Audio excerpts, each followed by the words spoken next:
Les gars, regardez, je suis en Chine et ce robot est juste impressionnant. Il marche tout seul, tranquillement. Il fait un boucan de ouf avec ses pieds. Il y a tout le monde qui le filme. Et alors, il est autonome, il peut marcher tout seul ou on peut le piloter aussi avec la petite manette ici, comme une manette de Xbox Bluetooth. Franchement, c'est impressionnant. Juste à côté, il y a ce robot de livraison, tranquille.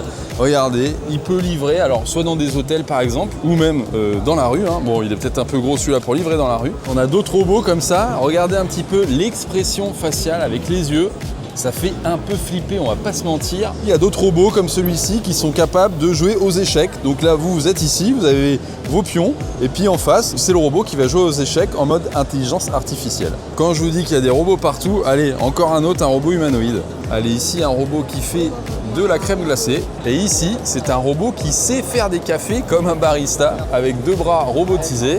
Et vraiment, il va vous préparer un café. On l'a pas goûté. Est-ce qu'il est bon? Je sais pas, mais regardez la queue qu'il y a. Tout ça pour un café fait par un robot. Mais dans quel monde on vit? Puis évidemment, il y a les robots pour faire le ménage. Lui, il va venir nettoyer le sol. Ici, on a les robots de Unitree. Vous savez, c'est la marque chinoise qui veut concurrencer Boston Dynamics. Et ça coûte à peine 2000 €. Alors chez Boston Dynamics, c'est plusieurs dizaines de milliers d'euros. Vous allez voir, c'est hallucinant. Oh, il veut me serrer la main? Ben oui. Bonjour monsieur, comment allez-vous? Oh là là, c'est impressionnant. Franchement, il y a un petit côté flippant, vraiment science-fiction. Bon, il marche pas vraiment comme un humain, mais à peu de choses près, c'est vraiment assez ouf. Oh waouh, ah d'accord, ah ouais, là c'est flippant. Alors là, ça, regardez comment il marche rapidement. Il y a un lidar devant qui lui empêche de se prendre les obstacles.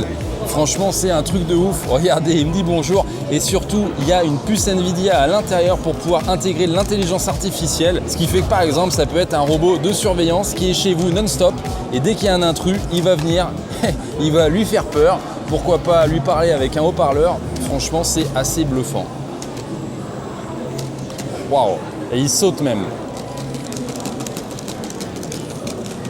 Et souvent, on se demande pourquoi la révolution des robots arriverait maintenant et pas il y a quelques années. Eh bien, les technologies n'étaient pas encore disponibles puisque, par exemple, Boston Dynamics utilisait des moteurs pneumatiques lourds, encombrants, assez peu précis et lents. Alors qu'ici, comme chez Tesla, par exemple, avec le robot Optimus, on est sur des petits moteurs électriques qui sont très réactifs, qui consomment moins d'énergie, qui coûtent moins cher, qui sont plus compacts. Bref, c'est ça qui permet aux robots d'avoir une force humaine, alors puissante certes, mais assez fine. Par exemple, le robot Tesla peut prendre des œufs dans sa main sans les casser. Et bien ça, c'était impossible avec une technologie pneumatique ou alors beaucoup plus compliquée.